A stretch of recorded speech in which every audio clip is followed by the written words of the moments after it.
Hello friends, welcome back to my channel. I'm Chelsea, you know that, I know that. I'm just a lady with a bulldog, a camera, and too many opinions. And I have some definite opinions that we need to go over that I have been, I don't want to say battling with myself, but that I've been going back and forth, figuring out. I've been having some feelings I've been figuring out. And today we're going to talk about them. So today we're talking about cancellation as a whole, but then also the cancellation of Cody Ko. Now, per usual, I have quite a few videos to film, so I am getting ready. If I remember to, I will put what I am using in the description box down below. Also, just so you are aware, I do have a new podcast coming out here for the clout with me, obviously, and Sherilyn Dale. And if you hear snorting, snuffing, harumphing, ridiculous, anything like that, it is my bulldog, Wiggum. He's my boss. Just to break it down real quickly, and I'll have Ethan, my editor, my wonderful editor, put some like assets on screen. I'm sure if you're watching my channel, you know who all these people are. Tana Mojo and Cody Ko are, I mean, in general, like content creators, influencers who have been on the internet for almost over a decade at this point. And Cody Ko does comedy commentary. He has a very successful podcast. His YouTube channel, his first main channel, and his second channel are super successful. And he started on Vine, and then he was actually one of the few popular Vine creators that was able to transition over to YouTube and be successful with that. A lot of people weren't able to do that. Another person who was able to do that, Jessie Smiles. Round of applause for Jessie Smiles. She has nothing to do with this situation, but we love her. So with that, and then Tana Mongoose, Tana Mojo, she started out on the internet, mainly YouTube. Good God, she was probably like 14, 13, like girlfriend has grown up on the internet. And she really started with videos that were more so like story time videos, and I don't even want to say like lifestyle videos, but was really making trolly, rage baity type content, and had been canceled a couple times. You know, in terms of who has like a better reputation, I would say from like an outsider's perspective, it would be, or someone who was just more of like a casual viewer, it would probably be Cody Ko, right? However, these days, in terms of like who is more successful, I would say it's pretty tied there, except for now, I would say that it's Tana. And I do think that their podcast performs better, I believe, than the Tiny Meat Gang podcast. So I recently had said that I unsubscribed from Cody Ko, and I've been watching him for so long, like so long. Since he made the transition over from Vine. I mean, I watched him on Vine too. I mean, I've always just loved his videos, always thought he was so funny, always thought he was so cute. And we are around the same age, have, you know, that poo-poo pee-pee humor. And I mean, I've bought his merch before, like not only, you know, enjoying his content, but then also enjoying and really respecting the work he's done as a content creator, as a podcaster, the way they've, not to sound like I'm exaggerating here or being like pretentious, but how they've built essentially, I mean, a multimedia empire with their podcast network that they have now, and all the things that he's invested in, and just like all the projects he's done, and sponsorships and stuff like that too. I just think it's amazing, and I really respect that and the hustle and how he's just always working and always so busy. And with Tana, you know, I always really saw her as a troll, and, you know, that she was just so young. And recently, I have really enjoyed her podcast, the Canceled podcast, Tana and her co-host Brooke. And I think she's hilarious. And I've really been enjoying what she puts out way more lately than what Cody puts out, especially since what has been confirmed allegedly, but as of late. So way back in the day, Tana had done a collab with Cody. They'd done like a few videos, and they did one on his channel, and you could kind of just tell that like they hooked up, right? That's why when this like first got legs, after she confirmed it on stage at one of her canceled podcast shows, I was like, and I even texted with a few other people about it, and I was like, we knew this already. Like, why is everyone freaking out now? Like, we already we already knew this. But the thing is why now it's different than before. When people had said, or Tana had said, that they had hooked up, it was because the age difference there was, it was known that Cody was 25, and then Tana was, she had said, she's like, yeah, I was, she always said I was 17 or 18. It's interesting because she has recently said, she was like, yeah, I would always add on like the 18 afterwards, even though, like, after saying it, even, you know, knowing full well she was 17. And the age of consent in California, where they, I assume, would have hooked up, it's where they both lived at the time, it's where they would have interacted, it is 18. Yes, Tana had been like emancipated from her family, like living on her own, making her own money, like for what, like 2-3 years by that point, and was, for lack of better phrasing, more mature. However, just because, you know, you've been through a certain amount of trauma or whatever, like, that's still illegal. And it's not like it's like the Romeo and Juliet law. One, they weren't in a relationship, they just had sex.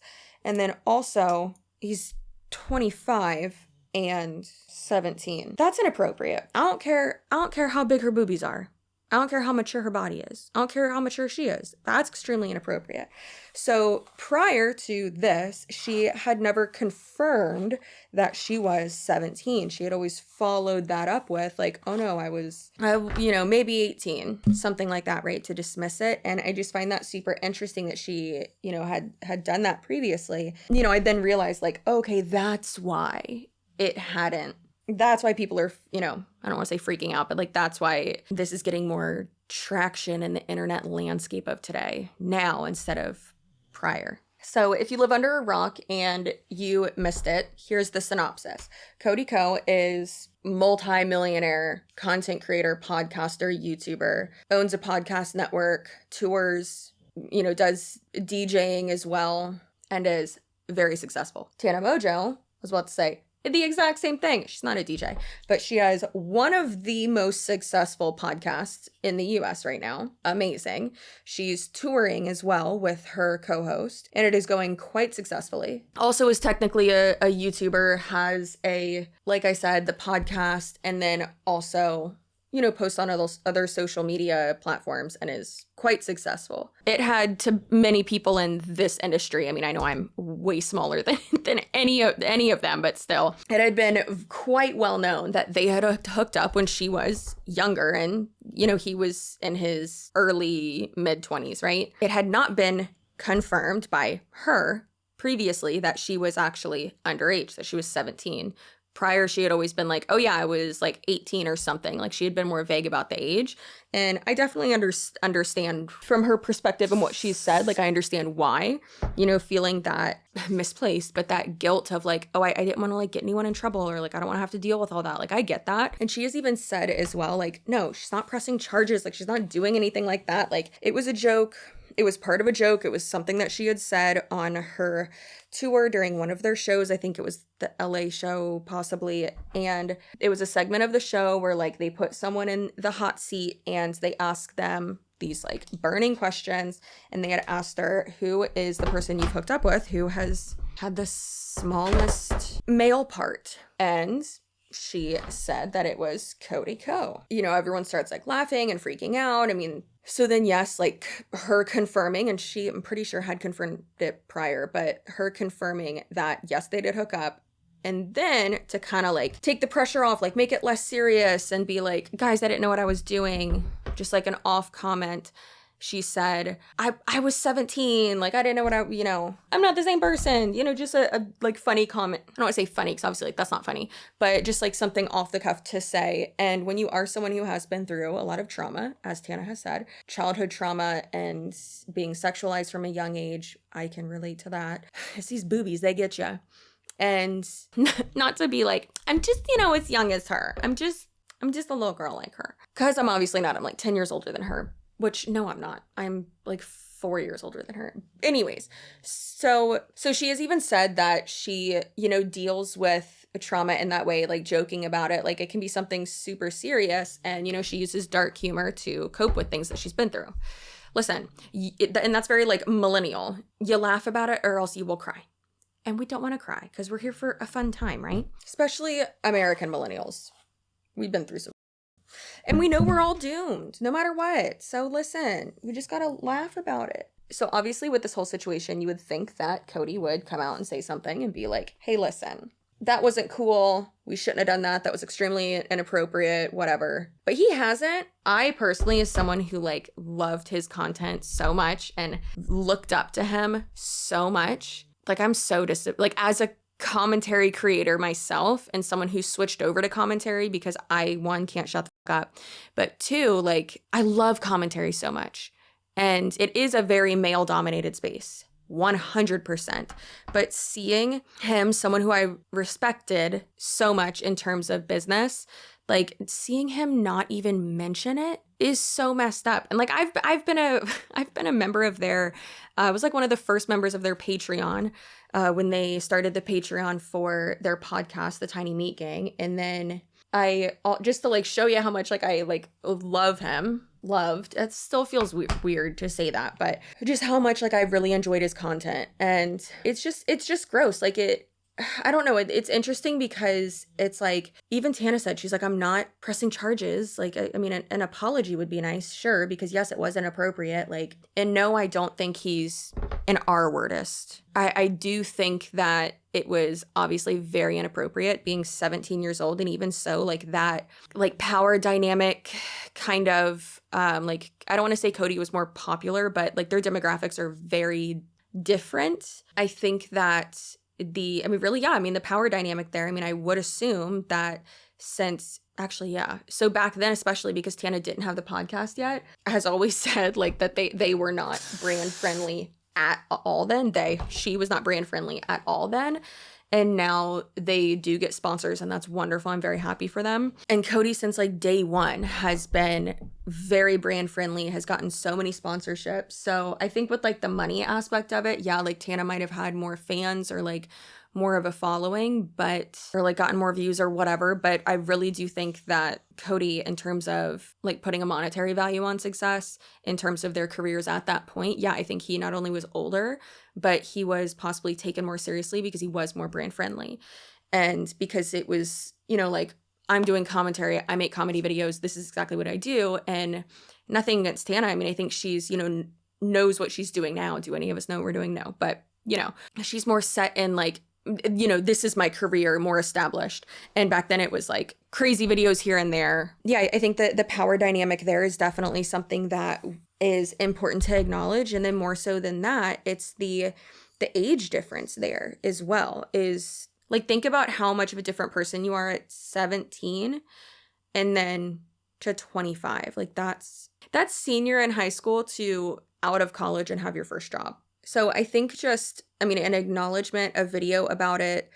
I mean, yes, it happened so long ago, almost 10 years ago. It was like, 8 years ago? I mean, they are both in relationships. They are both very successful. Cody has a wife and a baby. And so I understand, I mean, their kid's like, 7 months, 6 months old. And so, I mean, I know they're probably going through it and have a lot to deal with that. And I hope this hasn't like affected, his wife's postpartum anything, if she has any of that, but depression and anxiety and rage is what I mean. But yeah, it stinks because it's like, okay, so are you just never going to acknowledge this? And sometimes it can be smarter to just let things blow over and to not acknowledge them. The truth is that there's no such thing as cancellation. There's like the mob mentality type thing that's in like people being just crazy and oversensitive and taking things the wrong way. And then there's you actually being held accountable by your own audience and by people who respect you and by your peers. And then there's actually removing yourself from the internet. Like, so you can't be canceled unless you cancel yourself. And sometimes acknowledging things, like I would have so much more respect for him. And I know so many people really would. And it's so crazy to see like his audience that's in like his Reddit. Like, I wonder why he hasn't done a reading my subreddit video in a long time. because it's full of people calling it out and being like, and just egging on the mods and being like, you're going to take this you're going to take this one down. You're going to take this post down. Like, you can't take them all down. And it's just so sad to see like people who, I understand there are people who like never even liked him, you know, just didn't like him to begin with. But then there's the actual fans that you're really disappointing. And then not calling myself a colleague, but you know, fellow YouTubers and people in this industry, and especially in the same genre as you, maybe not subgenre, you know, commentary, but I do commentary, and like people who look up to you and who respected the shit out of you. I mean, it's taken me a month and a half ish to make this video, and I've just been coming to terms with like my feelings about all of this. And a lot of people saying like, oh, there's no proof. It's like, what do you want to see? A video of it? Of her like holding up a newspaper and like showing the date and then like her driver's license, confirming her birthday, and then like him doing the math for you on like a T9 calculator? What do you want? That's crazy. You're not gonna have proof that it happened. I mean, even if he comes out and says that she's correct and confirms that it happened, that's still not proof that it happens. That's just a confirmation. So saying like, oh, I'm not going to believe it until I see like proof, because y'all know usually I am all about that, but this is obviously a different situation. Like if someone's like, oh, this person said this or they did this, I need to see what context, what happened, like did they say it, all that. Show me the clip, let me make sure that it's real before, you know, I just go off. But first of all, I don't want to see that. I don't want to see a video of them doing it. And like, how the hell would there be proof? What are you talking about? But hey, I get it.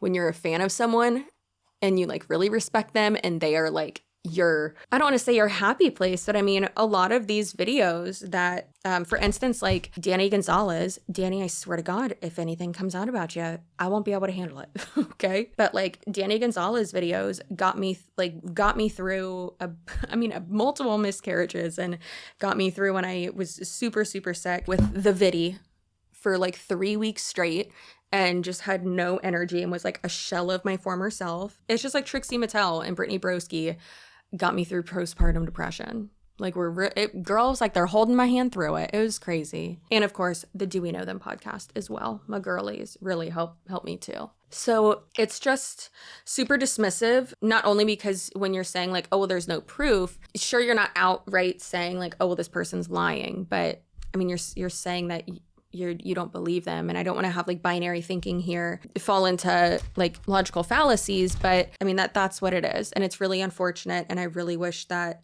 you know, he would address it. And it doesn't have to be like a YouTuber apology video. It could literally just be you coming on and being like, well, first, I think he needs to talk to Tana, but it could literally just be him coming on and being like, hey, yeah, this happened and it should never have happened. And I'm sorry to my audience that I disappointed you. That like literally that's it. It doesn't have to be long and drawn out. You don't have to be like holding your dog, or your wife doesn't have to be there. Like it doesn't have to be anything like that. Just at least acknowledging it and being like, yeah, it did happen.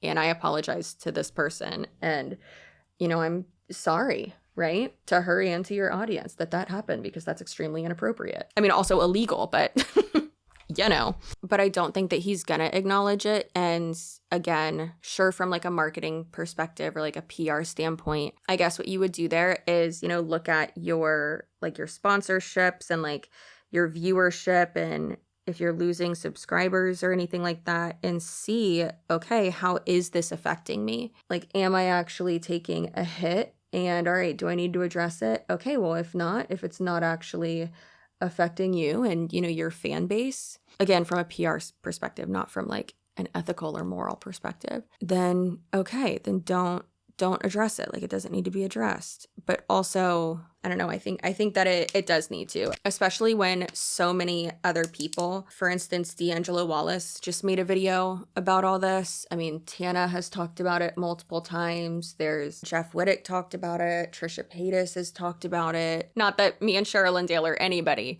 but like we're talking about it on our podcast this week. We are, which that episode's not going to come out for like 2 weeks or 3 weeks, but still. And so I don't know. I just think it's very interesting that like he hasn't so far, and it is really disappointing as someone who's, you know, been such a supporter of his for years. It's really, really disappointing. Something else that's interesting is it seems as though, and Tana has brought this up before, but it seems as though because she's not the perfect victim and because she's not, meek and pressing charges or anything like that, and because she is who she is and she's loud and she has openly talked about, her sexual escapades and, the stuff that she did when she was younger, and, she's been pretty honest about stuff like that, which is ironic because it's like, okay, well, she has been honest about stuff like that, so what would make you think that she's lying now is because you like the other person more? Like, what?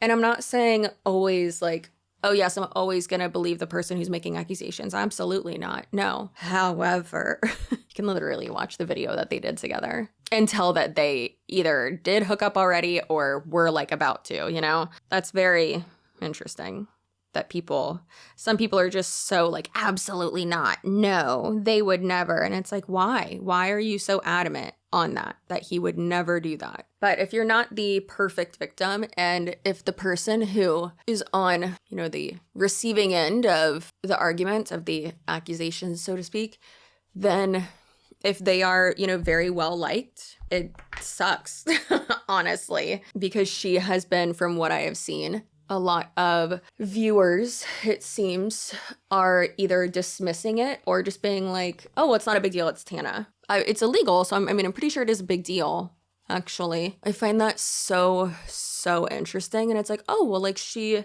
was already like having sex by then. And it's like, okay, that doesn't make it right, especially with the power dynamic aspect of it. And that, hey, that's illegal. And no, I don't think that he's a groomer or anything like that. You can disagree with me, that's fine, but I don't think that that's how that dynamic really was. I was not there, but just from what I have heard, from what I know, and what I have seen from videos that they've been in together. I don't know. I don't think that it was like a groomy situation. Of course, that still does not matter if it wasn't, because it's still illegal. I'm thinking also from a PR perspective that maybe his team is hoping that the whole doctor disrespect thing is going to be bigger or like help people forget about it maybe. And maybe that's why they haven't, I keep saying maybe that's why he hasn't come out, because maybe his team was like, okay, well, let's see if like the news cycle is just going to cycle.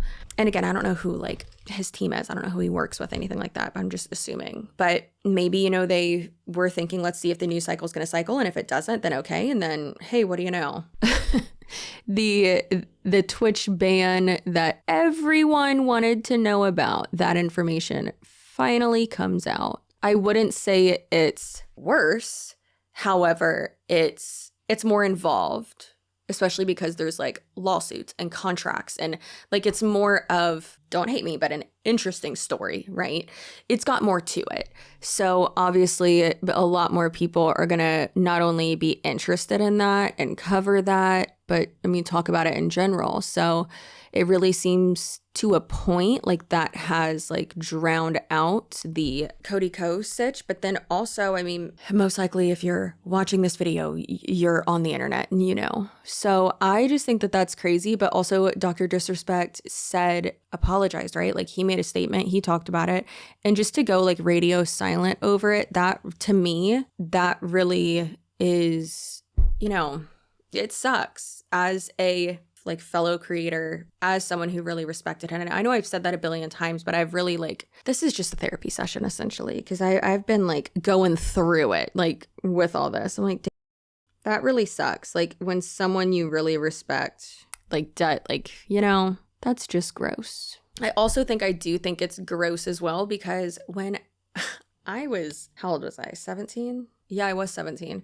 When I was 17, I was also hooking up with a 24-year-old. And that person also, I'm really putting myself on blast here, but when I was a freshman, they were a senior. So obviously the age gap there would have been a lot bigger with Cody, and she would have been in like middle school when he literally like 6th grade-ish when he was a senior in high school, depending on like where their birthdays are in the calendar year or in the school year, whatever. But yeah, that's it. It sucks, and I hate it, and it just makes me I lose more respect for him, and it makes it really difficult to watch his videos. And I haven't since all of this, and I was still subscribed, and every time I would like pass by a video, I was like, no, I'm not gonna watch that one. No, I'm not gonna watch that one. Like, I don't know, man. It's really sad. And then also from the aspect of being someone who has not been believed before and has not been the perfect victim and who was sexualized at a very young age, hearing Tana say, like, yeah, the hate that I'm getting because of it, or people dismissing it because, you know, who I am, that's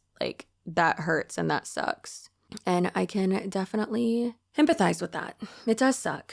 So do I think that Cody Ko needs to be canceled? No, I think he needs to be held accountable for his actions. If he has not already, I think he needs to apologize to Tana, even if she doesn't receive it or, you know, want it. That's okay, as long as it's out there. But then also acknowledge it, man. Like, there's so many people who love your content and respect the shit out of you. Me just feel so gross now because you're not acknowledging it, because you're just pretending it didn't happen, when it's like, that's making it worse, you know? So I think he needs to acknowledge it. Doesn't need to be like a Laura Lee white sweatshirt crying on the floor video.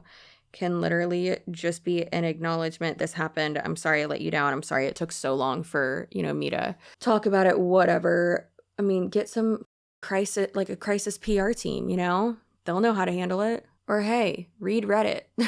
But blocking it out and pretending like it doesn't exist, no. Like, there's definitely things that I think it's okay to block out and pretend they don't exist, especially when like you're a content creator and not talking about certain things. For example, politics, because we're all doomed and gonna die. Yeah, because a lot of times we as creators are an escape for, you know, our 30-minute, 40-minute, 20-minute videos are their time where they can sit down with a snack and be distracted from the craziness going on in the world. So obviously, yes, especially if you're not someone who even covers that type of, you know, hot topics or serious topics. Okay, I get that. But I think that he owes his audience that much to speak up, you know? To say something, to acknowledge that it happened and validate that. It's just really frustrating. Well, now that my face is 4 shades darker than the rest of my body, I am gonna go film some other videos. All right, y'all. I know this video was, I don't want to say it was so random, because no, it's not. It's very topical. And I had a good amount of you asking me to talk about it, especially because I, you know that I, in the past, have loved his content and respected the shit out of him. And then now I'm like, now I've fallen down the, not only Trisha, but the canceled podcast rabbit hole and love those girlies too. So I, for one, as a commentary girly in this very heavily male-dominated genre of commentary on YouTube, I'm very disappointed in Cody Ko, and I really wish that he would speak up. But then again, who the f am I, you know? Actually, no, not who the f am I. I am a YouTuber with over, 135,000 subscribers. That's valid. I'm valid. My feelings are valid, and my disappointment sure is valid. Did y'all just see me give myself a pep talk? What just happened? I'll see you in my next video. If there's any other craziness that you want me to talk about, let me know. I need to go put on new nails because I took mine off last night and they're like little nubs right now. I feel like I have fat starfish hands. So your butt looks good. Only if you're subscribed. If you're not subscribed, get those flat pancakes away from me. Those are not cheeks I want around me. Your butt looks good. Stay spicy. Your feelings are valid. You are valuable. And I'll see you in my next video. Goodbye.